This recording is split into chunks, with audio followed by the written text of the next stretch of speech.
விசுவாச பிள்ளைங்களுக்கு வாழ்க்கையில என்ன இருக்கு? போராட்டம் வரும். ஏன்னா நீங்களும் நானும் ஆண்டவருடைய பிள்ளைங்க.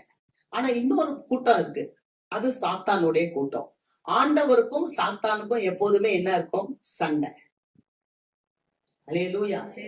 ஆண்டவர் நன்மை செய்துட்டு இருந்தார். பிசாசு என்ன பண்ணான்? நன்மை செய்யற இயேசு கிறிஸ்துவ கொண்டு போய் சிலுவையில வச்சு அறைய போனான்.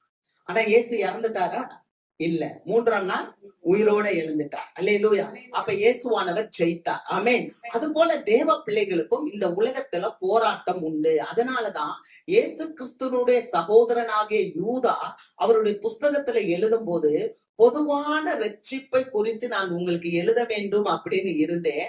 ஆனா அதை காட்டிலும் ஒரு விசை உங்களுக்கு ஒப்பு கொடுக்கப்பட்ட விசுவாசத்துக்காக நீங்கள் போராட வேண்டும் என்பதை எழுதி அதை கண்டித்து உணர்த்துவது எனக்கு நலமாயிருந்தது. அல்லேலூயா.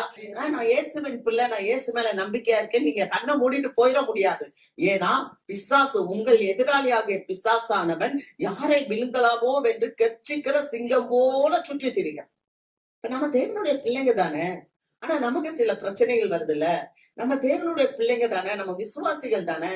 ஆனா நமக்கு சில போராட்டங்கள் வருது இல்ல. இந்த போராட்டத்துல நாம ஜெயம் எடுக்க வேண்டும். அல்லேலூயா.